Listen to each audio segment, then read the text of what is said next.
कक्षा 7 विषय गणित। ठीक है, इसमें देख रहे अपन अर्धवार्षिक परीक्षा के हिसाब से महत्वपूर्ण प्रश्न। ठीक है, महत्वपूर्ण पे जो आपके अर्धवार्षिक पेपर में जो अभी आपके 24 तारीख से शुरू होने वाले 24/11/2025। ठीक है, इसमें देखते हैं। ठीक है, पहला क्वेश्चन है आपका, इसमें लगा 250 का 15% ज्ञात करो। ठीक है, इसका अपन कुछ नहीं करना, आपको हल करना है, ध्यान रखना। ये लेकर हमने बोर्ड मास का नियम बताया था आपको, बोर्ड मास याद है? बोर्ड मास का बताया था। बी से क्या होता है? कोष्टक यानी ब्रैकेट, कोष्टक होता है ना। ओ से क्या होता है? ऑफ यानी का। ठीक है, इंग्लिश में से ऑफ लिखते हो का। डी से होता है डिवाइड यानी भाग। एम से क्या होता है? गुणा यानी मल्टीपल। ए से क्या होता है? ऐड यानी जोड़ना, ये होता है ना जोड़ना। और एस से क्या होता है? घटाना, सबसेक्टर यानी घटाना। ये सारे अपने वीडियो डले हैं क्लास में। ठीक है, तो वहां पे भी देख सकते हो। अब हमने क्या बताया था जो नियम, सबसे पहले अपन कोष्टक सॉल्व करते हैं, उसके बाद क्या करते हैं? ऑफ का सॉल्व करते हैं, उसके बाद डिवाइड भाग सॉल्व करते हैं, इसके बाद मल्टीपल गुणा सॉल्व करते हैं, उसके बाद ऐड जोड़ना करते हैं। ठीक है, जी कहते हैं ना। इसमें अपन को सबसे पहले कोष्टक दिख रहा क्या? नहीं दिख रहा। इसमें ऑफ का दिख रहा कि नहीं दिख रहा? तो कुछ नहीं करना है, 250 लिख देंगे अपन। ऑफ का मतलब क्या होता है? गुणा होता है। क्या होता है? गुणा। अब 15। अब बेटा एक चीज ध्यान रखना, जब अपन परसेंट का चिन्ह हटा दे तो नीचे क्या जाते? 100। परसेंट का चिन्ह हटा देंगे तो कितना आ जाएगा नीचे? 100। अब इतने हमने अच्छे तरीके से सिखाया है कि जे ऊपर गुणा में तो इस नीचे इसके में भाग में होंगे कि नहीं होंगे? होंगे, भाग में होंगे। और हम काटना भी बता चुके हैं, जिस संख्या से ऊपर काटेंगे उसी संख्या से क्या करेंगे? नीचे काटेंगे। काटना बता चुके ना। तो अपना काटेंगे इसको, तो जैसे अगर 5 से काटे तो 5 का भाग इसमें देंगे तो कितने बार? 3 बार में कटेगा। और 5 का भाग इसमें देंगे तो कितने बार में? 5 दूनी 10, 20 बार में कटेगा। अब हम क्या करेंगे? देखो, अब क्या करेंगे? इससे और इससे काटेंगे, क्योंकि ये भी तो भाग में है ना। 5 से काट देंगे अगर तो 55 25, 5 बार में कटेगा। और 5 चौको 20, कितने बार में? 4 बार में। अब ऊपर बचेगा 50 गुणा 3 बटे बचेगा 4। ठीक होगा ना। अब फिर से काट दो, जो और कट रहा तो 2 से काट दो, 2 दूनी 4 और 25 बार में कट जाएगा ना। अब कितना आंसर आ जाएगा? इधर आ जाएगा 25 गुणा 3 बटे 2। अब इससे ज्यादा नहीं कटेगा जी। 25 3 75 बटे 2 जी हो जाएगा आंसर। समझ में आई चीज? आपको हम बता दें काटता नहीं बनता आपसे, तो क्या कर दो? इनका गुणा कर दो और नीचे क्या लगा दो? इसका भाग लगा दो। ऐसे कर लेना। ठीक है, अब से ऐसे काटते हम बता चुके, अच्छे से बता चुके। आप लोगों से बनेगा नहीं बनेगा तो आप सीधा कर देना। ठीक है, समझ में आई चीज? बन जाएगा। अब आपको लगाना पड़ेगा कि दोबारा। ठीक है, अब देखो 1 2 3 4 5 6 7 लिखा ना का, इधर डैश लगा। तो माध्य ज्ञात करो। माध्य ज्ञात करना बता चुके हम आपको, कैसे निकालते हैं बताओ। हमने बताया था माध्यक कैसे निकालते हैं। माध्यक बताया था, माध्य बताया था, बहुलक बताया था। कैसे निकालते हैं माध्यक? क्या होता है फॉर्मूला माध्यक का? क्या होता है फॉर्मूला माध्यक का? बता दे बेटा। मैं भूल गए। कुछ बताया था कि जोड़ना वगैरह, उसमें भाग लगाते संख्या का कैसे बताया था? तो माध्यक निकालने के लिए सबसे पहले क्या करेंगे? जो आपके आंकड़े दिए गए हैं ना, इनको क्या कर लेते हैं? बढ़ते क्रम में लिख लेते हैं। बढ़ते क्रम में नहीं, आरोही क्रम बोलते हैं उसे। ठीक है, घटते क्रम को आरोही क्रम। तो आरोही क्रम में लिखेंगे, या लिख दो आरोही क्रम या बढ़ते क्रम, जो भी आप लिखना चाहें। बढ़ते जो आप भी लिखना है क्रम। पहले देखो, जो बढ़ते क्रम में लगा लिएगा पहले से। सबसे पहले 1 आ जाएगा, फिर आ जाएगा 2 3 4 5 6 7।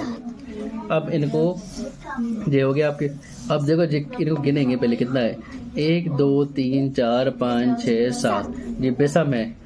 एक जैसे 1 हो गया, 3 हो गया, 3 5 हो गया, 7 हो गया, 9 हो गया और 11 हो गया। जी क्या विषम होते हैं। ठीक है, अब इसमें क्या हो जाता है? बीच वाला क्या हो जाता है? माध्यक हो जाता है। जैसे 1 2 3 4 5 6 7 है ना, तो 1 2 3 इधर छोड़ दो और 1 2 3 इधर छोड़ दो। बीच वाला क्या हो जाएगा आपका? माध्यक। तो 4 इसमें क्या हो जाएगा आपका? माध्यक हो जाएगा। ठीक है, जी विषम के लिए होता है। ठीक है, जी विषम में आपको सीधा बीच वाला हो जाता है। इस बढ़ते क्रम में लिख लो, बीच वाला क्या हो जाएगा? माध्यक हो जाएगा। और जब सम होता है, सम आपकी आएगा तो बता देंगे। अभी क्या आपकी किताब में विषम वाले ज़्यादा देखने को मिलते हैं, ठीक है। सम में क्या होता है, इनको जोड़ना पड़ता है, इनमें जोड़ते हैं और फिर जोड़ में क्या भाग लगाना पड़ता है, ठीक है। वो हम आपको करवा देंगे। पहले आप इसी सब विषम वाले को देख लो, विषम वाला सयाल है वो आता भी जाइए, ठीक है। अब इधर पे क्या पूछ रहा है, 540 का पूरक कोण क्या होगा। इसमें आपको पूछ रहा है 540 का पूरक कोण। तो बेटा पूरक ध्यान रख लो, पूरक और समपूरक क्या होते हैं।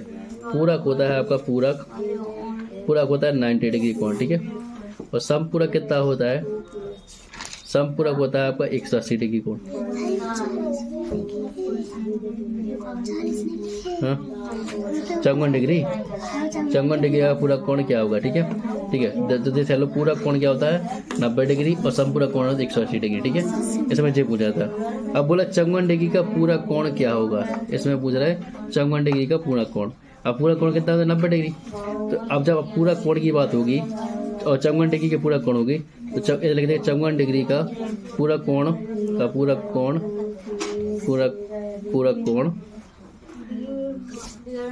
x माना, क्या माना, x माना। तो देखो अब अपन क्या करेंगे, 54 डिग्री में क्या करेंगे, x जोड़ देंगे। और पूरा कोण कितना होता है 90 डिग्री होता कि नहीं होता, पूरा कोण तो 90 डिग्री होता ना।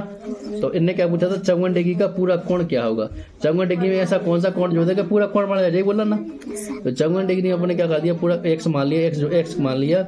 x से मानने के लिए क्या जोड़े इसमें, अब इसका होगा पक्षांतर, तो ये इसमें कितना चला जाएगा इस साइड। तो 90 में से घटेगा 54 तो कितना बचेगा जी, 10 जाएंगे तो 4 बचे, 4 जाएंगे 10 में से 6 बचेगा। और एक हाथ चला जाएगी तो जो 3 हो जाएंगे, 9 में से 3 जाएंगे, 9 में से 6 जाएंगे तो 3 बचेगी। कितना आ जाएगा आपका 36 डिग्री। समझ में आई चीज। इस प्रकार से पूरा कोण क्या होता है आपका 90 डिग्री, समपूरक कोण होता है 180 डिग्री, ठीक है। जब पूरा समपूरक की बात की जाए, ये क्वेश्चन है आपका बेटा यहाँ पे, इसको हल करते हैं। 22 के 7 गुणा में 7 जोड़ने पर 77 प्राप्त होता है, तो सभी का हल कीजिए। क्या बोला, 22 के 7 गुणा में, तो 22 ले लो, इसमें कितना का तो 7 ही जोड़ा, और इसमें कितना जोड़ दो 77, 7 जोड़ दो तो कितना प्राप्त होता है तुम्हारा 77। 22 के 7 गुणा कर दो, 22 में अपने 7 गुणा कर दो और क्या कह रहा है 7 जोड़ दो, 7 जोड़ भी दो, कितने प्राप्त हुआ 77 प्राप्त हुआ। तो जो अपने 7 वाई हो जाएंगे, कितना हो जाएगा 7 वाई, और इसको एक दो पक्षांतर इधर, तो कितना हो जाएगा 77 में से 7 जाएंगे, कितने बचेंगे 70 बचेंगे ना। 77 में 7 जाएंगे, एक पक्षांतर के माइनस हो जाएगा नहीं हो जाएगा। तो अब ये बाई का मान कितना हो जाएगा 70 माइनस 7, सॉरी गुणा में है तो किस में चले जाएंगे, भाग में काट दो। कितने बाई का मान कितना आ जाएगा 10। कोई दिक्कत यहाँ तो इस प्रकार से सॉल्व कर लोगे, ठीक है, ठीक। अब नेक्स्ट क्वेश्चन है आपका बेटा इंपॉर्टेंट क्वेश्चन जो आपकी आवासिक में आ सकता है। एक संख्या के 8 गुणा में 2 जोड़ने पर 50 प्राप्त होता है, तो संख्या ज्ञात कीजिए। तो सबसे पहले अपन क्या करेंगे, माना संख्या कितनी है, माना की संख्या क्या है अपनी x है, क्या मान लिया अपन ने संख्या x है। अब वो क्या बोल रहा है, एक संख्या मतलब x मान ली ना अपन ने, एक संख्या में जो कच्चा वो कच्चा दिक्कत खत्म। एक संख्या के 8 गुणा, x में क्या कहते हैं 8 गुणा, अपन 8 कर दो, पे क्या जोड़ा है मैं 2, तो 2 जोड़ दो तो कितना प्राप्त हो रहा 50 लिख देते। अब कितना हो जाए, देखिए अब ये हो जाए 8x, एक को कहते पक्षांतर, तो 50 चले जाए ना चले जाए माइनस के 2 हो जाए, ठीक है। अब कितना बचे 8x जो कहता हूँ, ये कहते बचे 48 बचे ना। और अपना पता है जब गुणा में तो किस में चले जाए, भाग में चले जाए ना, कि भाग में। तो 8 को पहाड़ो कितने बड़े 8 6 48, कितने बार काट रहे हो 6 बार, तो 100 मान कितने का आ जाए तुम्हारा 6, सॉरी। ऐसे इंपॉर्टेंट क्वेश्चन है आपके आदिवासी पेपर में आएंगे, ठीक है। इनको आपको 1-2 बार लगाना है समझ के, तो आपको फिर बाकी के क्वेश्चन आगे देंगे। धन्यवाद।